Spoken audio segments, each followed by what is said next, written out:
Welcome to the Asia Chessboard, the podcast that examines geopolitical dynamics in Asia and takes an inside look at the making of grand strategy. I'm Andrew Schwartz at the Center for Strategic and International Studies. Welcome to the Asia Chessboard. I'm Jude Blanchett, joined by co-host Mike Green. Today we're delighted to be joined by Rick Waters. Rick is the managing director of Eurasia Group's China practice. But before that, Rick spent nearly 3 decades in the U.S. Foreign Service on a range of assignments from Asia Pacific to the Middle East. But really, a lot of his time was spent working on China, on Taiwan, including his final position, which was serving as the Deputy Assistant Secretary of State for China and Taiwan. Rick is joining us today from Singapore. We're going to pick his brain on a range of issues. What was he doing in 2001 in the embassy in Beijing, impressions from travels around Asia today, as well as his assessment of the evolution of Chinese policy and strategy. Rick, thanks for joining us. Really great to have you on the podcast. Yeah, great to be here. Great to see you both. So as always, a biographical question. I just gave a very potted history of your engagement in the Foreign Service, but especially your engagement around Asia, the Middle East. How did you get into the Foreign Service? And I think for folks like me who haven't served in government or in the Foreign Service, I'm curious, how did you navigate that path of your career? You spent a lot of time working on China, a lot of time working on Asia. Was that happy accident or was that brute force? Yeah, well, I started off in the late 90s, coming right out of Georgetown's graduate program, and I wanted to work on China issues. At the time, you had a couple of different routes. You could go into academia, you could go into think tanks, but probably at a pretty low level, or government positions. And the nice thing about the Foreign Service is they give you a lot of training on the back end. So I was one of the few who wanted to go to China. At the time, the energy was much more in Europe. It was a period of the Balkan Wars. It was still the heyday of the Europeanists pre-9/11. China was not particularly oversubscribed. So they said, hey, you want to go?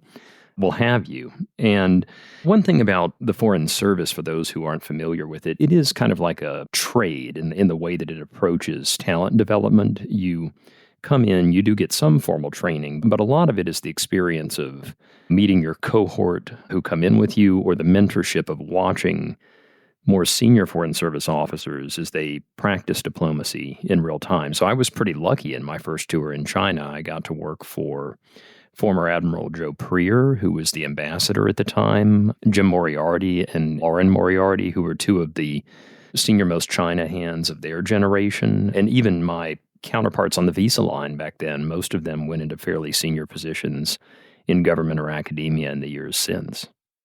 So, Rick, you and I first met, I think, around 2015, 2016. You were in Embassy Beijing, working as the political consular. I want to use this opportunity to ask what your assessment of China's trajectory and Xi Jinping was at the time. I think there's going to be a few rounds of this question. Mike will ask one as well, which is, what did you know and when did you know it about where China was heading? I have impressions about where the collective group of analysts in China thought Xi Jinping was steering the economy, the political system. I'm curious what yours were then around that time. That was post-third plenum, around the time of sort of Made in China 2025. But to me, the signal wasn't entirely clear. What was your takeaway from that period? Well, Jude, at the time, we were all part of that movie. And I had actually, by way of background, I had stepped away from China for about 8 years to work on Arab-Israeli issues, including during the period of the Arab Spring. So when I got back, the China that I remembered after the period of WTO accession, during the heyday of the aughts, booming growth, messy governance, nobody quite knew what it would look like. I have to admit, I was a little bit shocked to see how much the system had reasserted itself. And we can talk about how much of that was systemic and how much of it was Xi, but I spent my first year back doing a language refresher and trying to travel through the country to figure out what is going on here and when did it start. And I'll put in a plug for your book. I mean, I think your book on the new Red Guard helped me understand some of this actually was an extension of the domestic backlash to the reforms in the late 90s and early aughts and what that did to Chinese politics in a way that isn't completely dissimilar to our own. But I think we have to acknowledge that the role of individuals, and particularly Xi Jinping, were quite consequential. And you talk about that period. I think the connection that I saw coming out of the Middle East and the Arab Spring was this visceral paranoia that the U.S. ultimate strategy in many of these regions was to bring down authoritarian systems with which it disagreed. And that paranoia, together with the Snowden revelations, a little bit of poison from Vladimir Putin that filters into the Chinese leadership's ears, had created this very paranoid context that went beyond rebuilding the party and to building out a comprehensive national security paradigm that was still in play today. I think when we look at the Third Plenum reforms, or document rather, that just came out 3 months ago, the focus on everything from energy security to food security, these are not new, but it's an intensification of this securitization impulse that I think goes back to that period in the late aughts when the party was collapsing, and then around the time of the Arab Spring, where the Chinese leadership became convinced that might be the ultimate U.S. intent. And what was your assessment then? And I want to ask you now a bookended question about your assessment now, but what was your assessment then of the quality of the policymaking environment? I mean, you got an up-close seat in the embassy. Tell me if I'm wrong, but I'm imagining then the access, it wasn't like what it was, I'm sure, in 2005, but I'm sure relative to where it is today, you must have had pretty decent access, conversations with academic scholars. Just give us a qualitative sense of what the policymaking process that you saw then, and how well was it fit to be handling the challenges China was dealing with in 2015, 2016? Well, I think it was undergoing an evolution, and I think it became most pronounced 2 years later when the party finalized the undoing of the old Deng Xiaoping bifurcation of the party and the state and kind of reblended the two, elevated a lot of the coordinating functions back to party-level commissions. And I think this just created a lot of confusion in the system because a lot of the Chinese system that I knew, we had become accustomed to expecting it to outperform, particularly on the economic side. And the ways it did this were not always by design. Sometimes it was a multipolar Politburo where you might have a stubborn premier who had a certain idea, but people could go to somebody else and say, hey, Lao Wang's a little bit off here. When he comes to his senses, let's try something else. And so it didn't always correct immediately, but I think that centralization of power and the shift in authority back to the party level from the state council, those two trends have changed decision-making in ways that play out not just in the economic space, but across the board today. And so let me now ask your assessment of where things are today. And if I could ask you both the hat you wore until last year as Deputy Assistant Secretary of State for China, so very high-level engagements. You've been in the room with Xi Jinping, but also now your post-state career where in many ways you might have an unparalleled level of very different access, which is through the private sector. Grade the political and policymaking system today. I think we all know the FT headline version that the economy is not going well, but what are you seeing at a granular level that you think is an important part of this story about why the policymaking process is working the way it is or not working the way it is? Well, I think by way of setting the stage, I think to be fair, we have to acknowledge things are just harder now. I mean, a lot of the low-hanging fruit, at least on the economic side, were harvested, a decade or two ago. And so the problems they're dealing with now are really difficult structural problems, whether it's the fiscal system, which is essentially broken, whether it's the shift away from a property bubble, which they at least recognize, to new drivers of growth. So I think as an analyst, I try to be fair in assessing this is a different order of magnitude of challenge. But to your question, the decision-making process, I think it has become more centralized, slower. There are debates, and I think we can talk about this a bit, about how good the information flow is to the top. But what I see is a system that is running more slowly, that requires a lot more central approvals to take big decisions. And as a consequence of that, the bureaucratic structures are left to operate within the big decisions incrementally. And that's why we see so much incremental adjustments within big parameters, or when they don't know what the senior leadership wants, there's a tendency to move towards, in their political spectrum, the left. That is the more cautious, more kind of politically correct side of the debate. And so on issues from Taiwan policy to how they handle the U.S., if you're not quite sure what the boss wants, play it safe and be tough.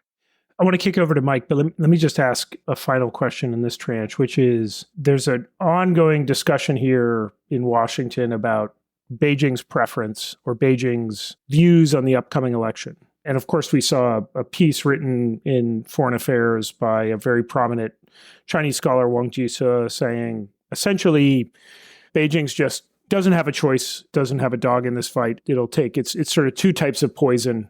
I'm curious what your assessment is of not necessarily who Xi Jinping wants, because I'm not sure we know that answer, but at least the framework Beijing is using as it goes into this next election cycle. My sense is we're not going to have the same period we had of, let's say, January to April of 2020, where Beijing really wasn't sure where Biden was going to go. In many ways, probably thought Biden was going to be turning back the clock to Obama to some extent, and then was pretty surprised with the policy coming out. What do you think their framework is now?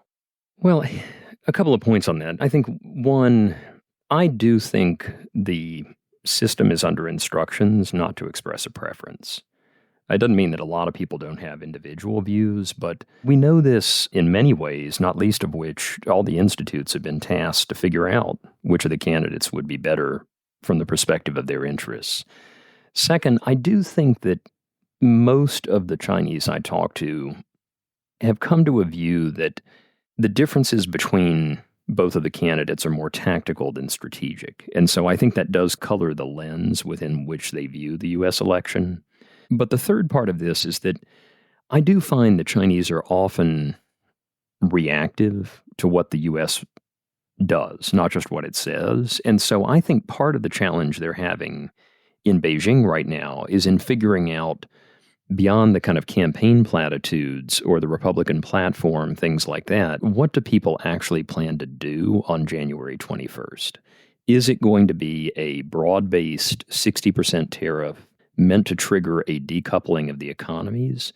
Or conversely, is it a bargaining tactic? Is it going to be modest gradual ramp-up of tariffs, incremental adjustments of investment restrictions, et cetera, that do not preclude having a foundation for subsequent negotiations? And I think because they don't know the answer to that question, they don't have channels to either side, they're left a little bit uncertain about what is coming, and that's paralyzing the system. So I think we're really not going to know the answer to this question until much later on, and it won't play out in terms of China's expressing a preference. It'll play out in terms of how they map out their response to whoever wins.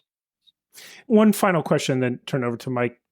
Can I ask, though, is your sense, and I'm going to simplify radically here, but in the first Trump administration on the trade war, for example, Beijing was calibrated to respond to tariffs in a way that tiptoed just up to the line, but they didn't want to escalate, right? They didn't want to see a spiraling of a trade war.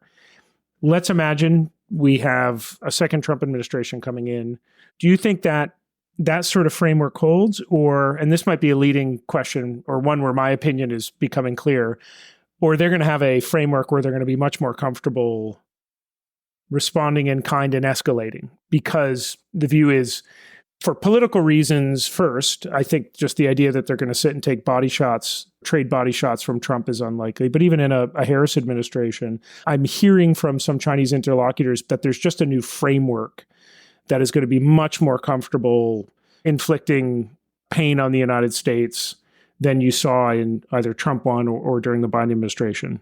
Yeah, Jude, I worry about this a lot because I think in the backdrop to what we're talking about is a conviction in parts of the Chinese system that the U.S. is building what they view as an Asian NATO in their backyard, that trade and technology restrictions are ultimately about denying them the ability to move up the value added chain in all areas to prevent their aggregate GDP from ever eclipsing the US's.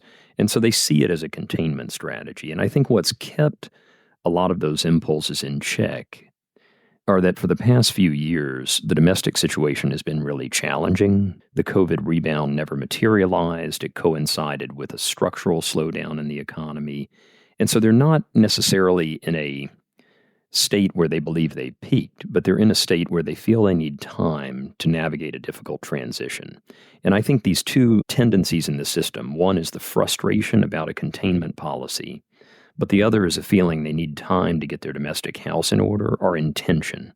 And that, to me, is going to be the big question going through the U.S. election. If they believe they have to react more than symbolically, which is all they can do in the tariff space, I worry a little bit about the two conversations connecting. And, for example, China looking to test this Asian NATO the way they've been doing with the Philippines over the past few months at some weak point as an asymmetric response to an initial move on tariffs by the U.S. Rick, thanks for joining us. Thanks for your service. Good to see another Georgetown grad hitting the big time, Hoya Saxa. Were you MSFS, by the way, with Masters? Yeah, I did the joint degree program. You save a year of tuition for those who are looking into it. Yeah, smart. This was before Victor Cha and I started Asian Studies. You would have been a star Asian Studies student if we'd had it.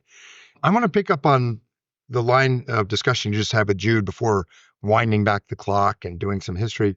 You said earlier, and I hear this as well, that senior officials and thinkers in Beijing are worried about the U.S. is creating an Asian NATO. But of course, the U.S. isn't really creating an Asian NATO. China is creating an Asian NATO.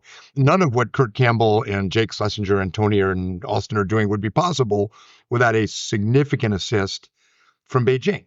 And look, the Indians would be much more reluctant in the Quad. AUKUS would not have happened with Australia. The Philippines would not be agreeing to access agreements if it hadn't been for China's coercion. In your discussions and interactions with thought leaders in China, which are harder, do you detect any self-reflection on that point? Is it just not possible? Or do the thinkers in Zhongnanhai or in Beijing just discount it? Like, the U.S. is going to do what it's going to do. We're going to do what we're going to do. You would think in a serious strategic setting, people would reflect a little bit on why the other side, multiple players, are doing what they're doing. And I just don't see it. What do you see?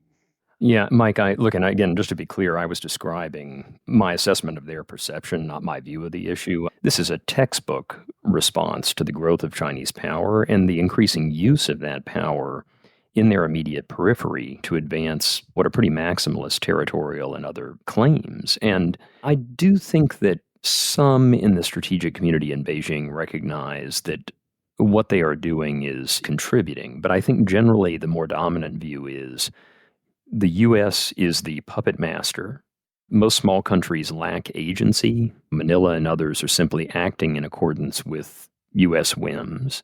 Eventually, even if the last few years have slowed the timeline, China and the East will eclipse the West. And therefore, time is on their side to achieve their objectives. And I don't find that in this environment, because so many of the national rejuvenation goals are associated directly and personally with Xi Jinping, it's not a very popular topic to criticize frontally. So where there's debate is more on the margins. Is the latest incident at Second Thomas or Sabina internal Philippine coordination, or is this really Washington? You can debate that kind of stuff, but I don't think you can really take on first principles in the Chinese system. I have to say, that sounds right. And the interesting thing I'm seeing here in Australia, and I suspect it's true in other parts of Asia, is that when Wang Yi visits Australia, who does he see? He sees the biggest critics of the U.S. alliance system, former Prime Minister Paul Keating and people like that. When the Shanghai Institute or Kicker or Nanda scholars come to Australia, they'll see me because they know me, but generally their itinerary is built around meetings with people who tell them that the U.S. is the puppet master. They don't seek out, and by the way, that's not the mainstream view here, but they don't seek out the kind of mainstream security people who would tell them, no, we're doing this because you're bullying us. So there is a sort of selection bias I see that I don't think used to be true in how certainly Wang Yi or officials, but also think tankers from China are seeking truth when they travel to other parts of Asia. So it's a tough one if you're in the US government to know how you deal with that, but it's definitely a factor I see here. Not true in Japan. We find in polling in my center, we asked a question recently, is your government too tough on China? 4% of Japanese respondents in the public said too tough. So it's hard to find fellow travelers in Japan these days, but they're out there in many countries. So I digress a bit, but I find it fascinating. You said something else to Jude that also really caught my attention, and this is a little bit academic, I know, but you attributed a lot of the changes you saw over the last 25 years to reactions against reform in China, if I heard that correctly. And if you think about, as I do because I'm a Japan expert, Japan's turn to military revisionism and confrontation against the Anglo-American system, a lot of it was a reaction against economic conversion. The backlash in Japan, the militarism in Japan, a lot of it came after the high tide of convergence with the Anglo-American economic system. And the Japanese system and culture couldn't handle it, and neither could America and Britain. I just reflect on what you said and wonder if you think, was there some inevitability to this competition? Was it just almost predictable that there would be a backlash against reform in China? Just as in the US and in Britain, there was a backlash against globalization. Is there a larger systemic thing here you've uncovered for us? Yeah, I don't want to take the comparison too far, Mike, but and I think really Jude's book is one of the foundational references on this. Living through the period of the late 90s and the early aughts, my job at the embassy was a really unusual one. Basically, the leadership said, we never want to see you.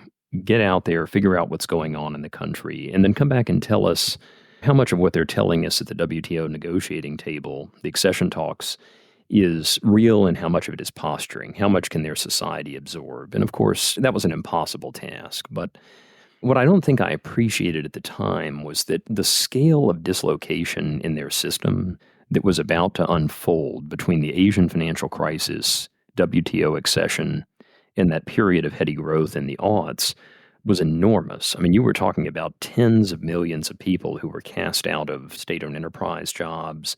The old iron rice bowl of security was smashed, and it tended to be concentrated in some of the pockets of heavy industry that were not, in terms of the social and political responses, all that different from what happened in the U.S. It was the Northeast. It was parts of the center.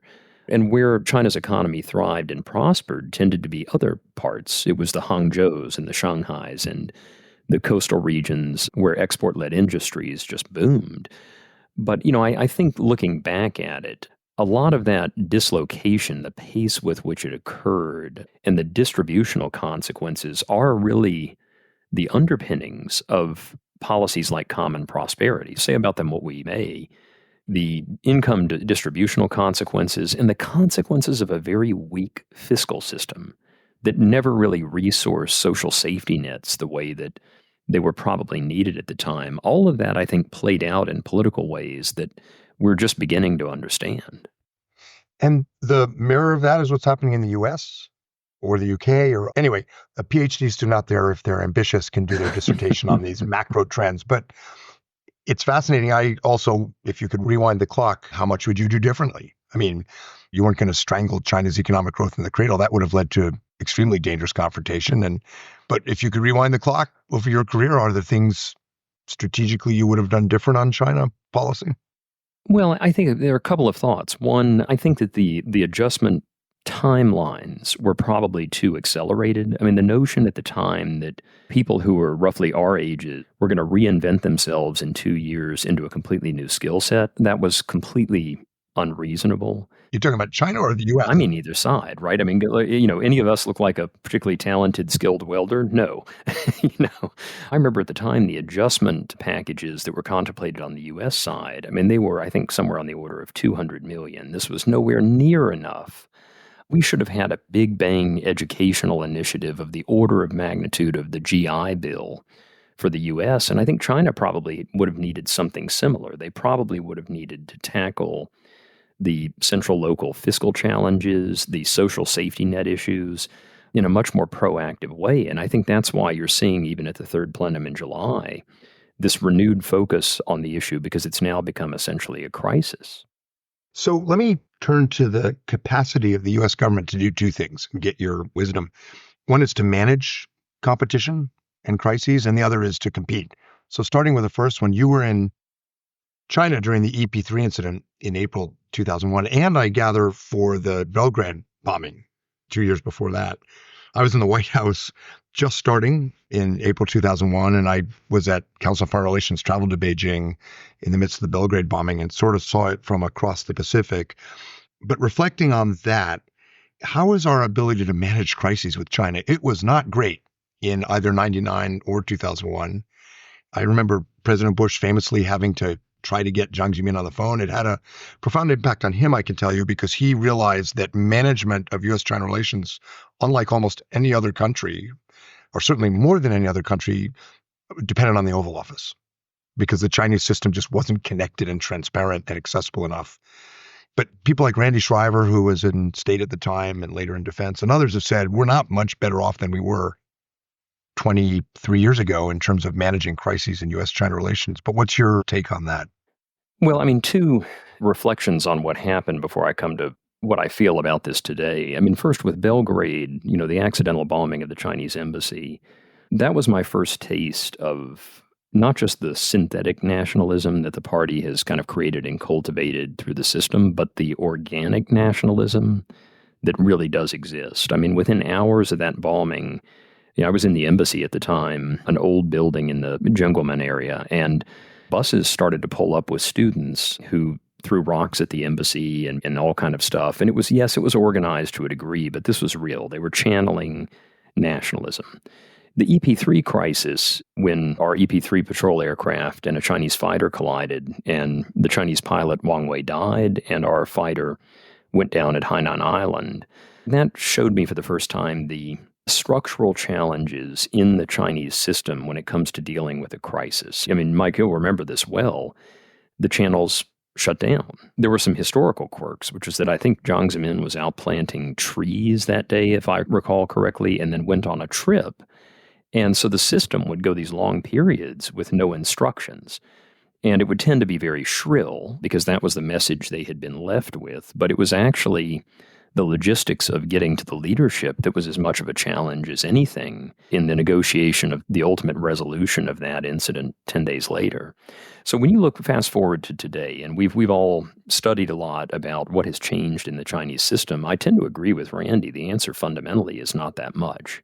They are simply not going to allow unfettered back channels in a crisis or people picking up cell phones and talking to each other. It's a very disciplined system that will ultimately winnow down to one or at most two authorized channels. And the very way in which they approach crises is very different from us. The leadership tends to take whatever they know at the time back and develop the principles that will govern their response. And only when they have reached a conclusion about those principles will the channel open up to discuss them with the U.S. And I don't think any of that has changed. I mean, we've seen it in smaller incidents in the time since. And I think one lesson that I've taken away from it is that you really do have to find different creative vectors early on to shape that process in the Chinese system of developing principles. Because you'll remember well when Colin Powell used the word accident instead of incident to talk about the EP3 crisis, that was a public signal that actually played a role we'll never fully understand in unlocking some flexibility in the Chinese system. And played a role in sending Secretary of Defense Don Rumsfeld through the roof, I can tell you. You would have been closer to that than I was, but I do remember that. Yeah, I tried to stay as far away from that one as possible, but fascinating time. It hasn't changed that much. How much of it is that the Chinese view of confidence building, of guardrails, is that it's not in their interests fundamentally? In other words, it's not just an organizational, cultural thing, that there's a strategic decision that keeping the Americans or whoever off guard, uncertain, is a strategic interest. Well, I think that's certainly true, that they have a view that the whole notion of guardrails, and particularly I think at various points, military to military channels, in the Chinese leadership's words, it's like putting a seatbelt on that lets you drive faster and more recklessly. So they're trying to find a balance between that and where I do think there's some convergence of interest, which is that turns out Xi Jinping doesn't love surprises, particularly surprises that get you into a possible war. And so I think it's the control instinct that is the basis upon which you can build some modest channels, as the U.S. has done since the Woodside Summit last year, in the military-to-military realm. But they can't be, I would just say, if it were up to me, I'd get rid of the word guardrails and just reformulate them around how the Chinese can swallow them, which is avoiding things that you didn't order your military to do. Yeah, I think whoever's running the next government has got to keep at it for the obvious reasons that you want some levels of crisis management communication, but also because our allies want it. Like, you're not going to build alliances if they think you are reckless. So tough slog, but important. The other question for you before letting Jude take us home is about how you see the ability of the U.S. government in particular to compete organizationally. There have been some modest reorganizational moves, the creation of China House in the State Department, ramping up the NSC Asia staff, things like that. But if China is the biggest competitive challenge of our time, you might expect sort of what you saw with NSC 68, complete and massive reorganization of the U.S. government to compete with the Soviet Union. Or even after 9/11, the creation of Homeland Security Department, Homeland Security Council, all these things. So it's actually kind of modest in historical perspective, given the challenge. But maybe since you were inside China House and inside State Department, it's about all the reorganization we can handle right now. What's your reflection on that? Well, Mike, I think, to be fair, I think that any shift in the U.S. national security strategy of this magnitude was going to be an impossible task. I mean, when you think about how complex, multidimensional the China challenge is, entering into domains such as emerging technology, fiscal policy, touches on nearly everything. So part of the challenge, and I'm glad you mentioned the NSC 68 analogy, is that, as you know, the executive branch has become kind of an unwieldy beast, and it's still running on a 1947 software system that doesn't really allow itself to deal with this newer challenge. So at one point, we do have to upgrade the software. But I think what many of us found is that in the interim, you can't just wait around. And was it State or the CIA, at DOD when Eli Ratner went over to do his kind of strategic review, or at Commerce where Gina Raimondo and her team have, just built some new structures. The common thread right now is that you're seeing the agencies themselves just take the initiative. They're building out structures. They are trying to realign around these priorities. And I would say that the good side of the ledger, the positive side, you have got new patterns of organization. You've got new talent that has come in. And I can't tell you enough about the people we were able to recruit into China House, but also the ones elsewhere in the State Department who were partners in the effort, from their bureaus, from their offices. It wasn't meant to bring it all into one unified structure. But what I worry about, and I think this is where I would give both of the past two administrations essentially an incomplete grade, is that I don't think a bureaucracy of this magnitude can operate on the software it has been given. And that's not just organizational software. It is strategic software. It's clarifying the basic premises that underline U.S.-China policy, giving, if not the answers, better frameworks to assess the daily trade-offs, resource prioritization, regional prioritization.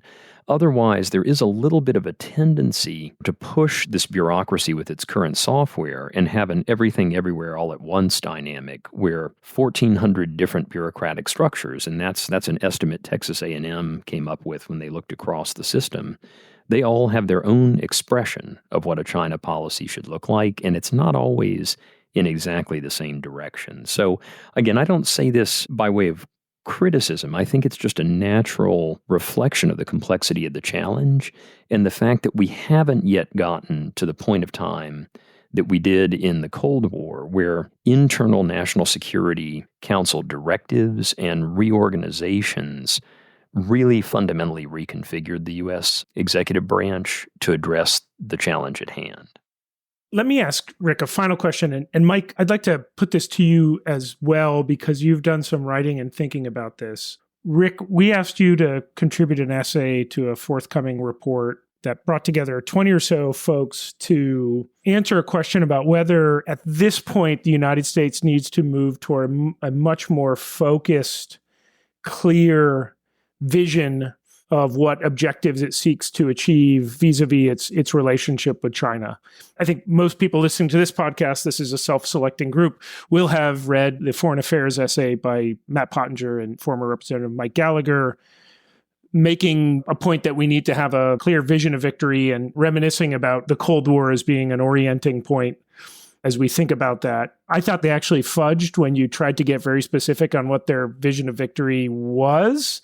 But the question was asked, and I think the question is worth interrogating. So given what you actually were just talking about on the need to have better alignment across this now mammoth bureaucracy, whereas during the early days of the Cold War, you could go to a Georgetown cocktail party and make some pretty momentous decisions without having to go through much. Just get the Dulles brothers to agree and you could do pretty much what you wanted.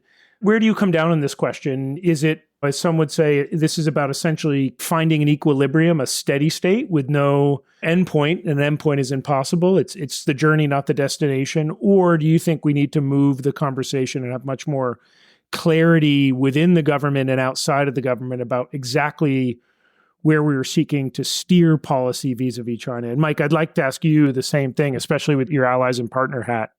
Well, Jude, I kind of back up to the basic stuff I learned at Georgetown, and Mike can correct me if I'm wrong about this, but strategy ultimately has to be an alignment of ends and means. Do you have the means to achieve given ends? And I think that when I look at this question of should the U.S. have a regime-based definition of the ends it seeks, is it the CCP, is it the structure, or should it conversely have a policy-based definition of what those ends are? My own view is, in a world in which most domains of this competition require alignment with allies and partners, you cannot sell the former. The coalition of countries that will align with us around a regime-based end state is zero. And so in order to get third countries on board, and also, frankly, to discipline our own bureaucracy and to cost out the means, do we have the means to achieve certain ends? My preference is much more for a policy-based definition of the end state, even if you never get there. Because the point is that if you can't be clear about what you want, oftentimes the steady state formulations leave a lot of ambiguity. And that ambiguity then translates through the bureaucracy into sometimes excess or confusion. And I think it feeds uncertainty and hedging behaviors among third country partners who say, what at the end of the day are you guys trying to achieve? I mean, I know Mike has written on this and has a lot of depth in how parts of this region see the question. The steady state formulation to me, it probably made sense at the time, but I think it increasingly is becoming a liability, and we need to move beyond that in our articulation of our China strategy as a nation. Mike, same question to you. I like Rick's answer, and it is tricky. I often tell people, when I'm talking to our allies, that when you go to dinner at Restaurant USA, the menu has two set courses. You can have a subtle China policy with no resources, or course B, you can have a China policy with resources and no subtlety. But you don't get a la carte. You have to choose in a way, and people sort of laugh and roll their eyes. And so it's tricky because what Mike, Gallagher, and Matt are arguing for is more urgency and more resources, basically. And it's hard to make that case if it's not existential. And it's hard to make the case it's existential without saying it ends with China ending as a threat permanently. And that goes way back in American history. On the other hand, if the strategy is based on, as Rick said, a realistic calculation of ends, ways, and means, those means require allies.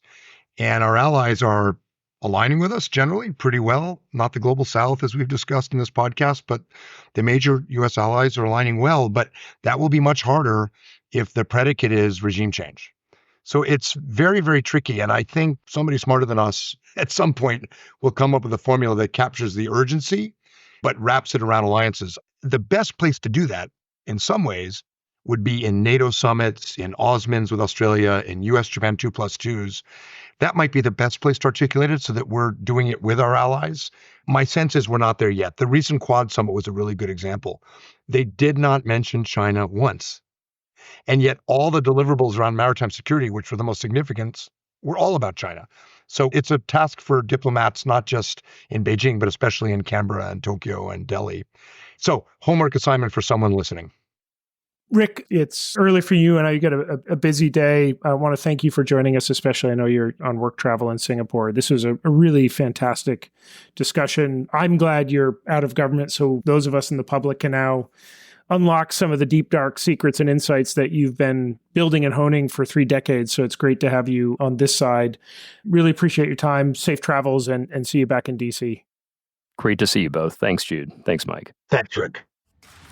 For more on strategy and the Asia program's work, visit the CSIS website at csis.org and click on the Asia program page. And for more on the U.S. Studies Center in Sydney, please visit ussc.edu.au.